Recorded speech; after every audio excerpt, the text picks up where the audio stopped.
Realizing you're growing up is a really strange experience that pretty much everyone goes through. As a kid, your mind is only concerned with new ways to have fun, whether it's through playing games, running around outside, or making up wild stories.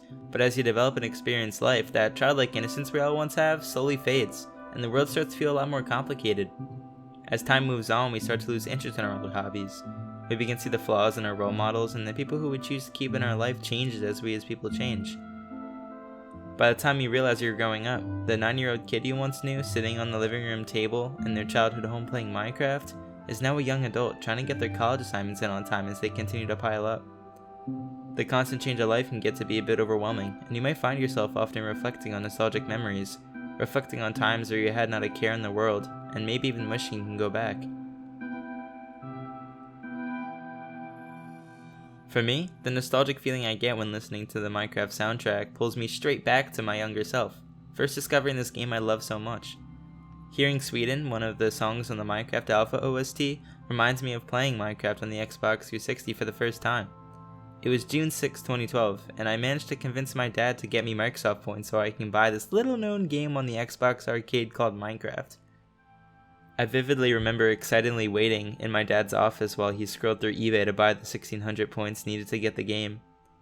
After he bought them, he printed out the codes and I grabbed them and I sprinted over to the family room with the paper in hand to redeem the points.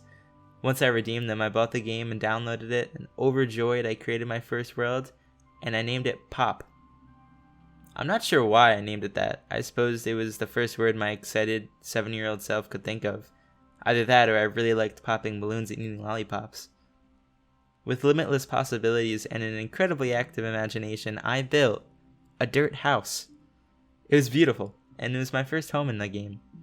It even had a crafting table, a chest, a door, and a trapdoor in the ceiling. It was amazing. And while I was building it, I heard C418's gift to the world for the first time. Sweden.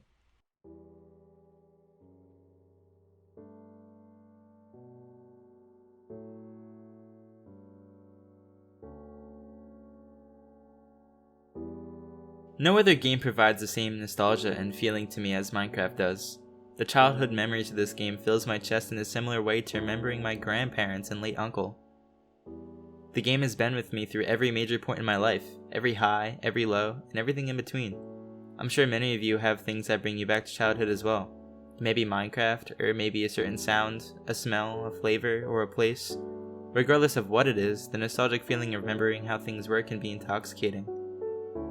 But what many people don't realize is that the younger version of yourself that you look back upon with such nostalgic feeling is still alive within you. As you get older, your past self still remains part of you. Sure, you've grown older and are hopefully wiser, but you're not replacing your old self. You're just evolving as a person. Sandra Cisneros puts this really well in her short story 11, which reads, "What they don't tell you about birthdays, and what they'll never tell you, is that when you're 11, you're also 10, and 9, and 8, and 7, and 6, and 5, and 4, and 3, and 2, and 1. And when you wake up on your 11th birthday, you expect to feel 11, but you don't. You open your eyes and everything's just like yesterday, only it's today. And you don't feel 11 at all, you just feel like you're still 10. And you are. Underneath the year that makes you 11.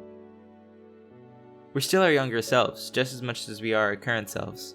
I'm still the 9-year-old kid sitting on the living room table in my childhood home playing Minecraft, just as much as I am the college student studying for finals I am today. We're simply a refined version of our past. Our past built the roots necessary for us to grow into who we are today, just as our present self constructs the roots for our future being. Nothing and no one is truly static, we all grow. And if it scares you not knowing who your future self will grow into, just imagine the person that they can become if you start building the roots for who you want them to be today. If nothing else, take from this video this. Let your younger self live, and take care of them. Allow them time to play, spend carefree time with your friends, have silly conversations with people, climb a tree. Whatever it is, just take care of your childhood self like you would take care of yourself today. For me, I still enjoy playing Minecraft and allowing my creativity to flow in its voxel sandbox. It brings out my inner child discovering the game and thinking of all the possibilities of things I can create.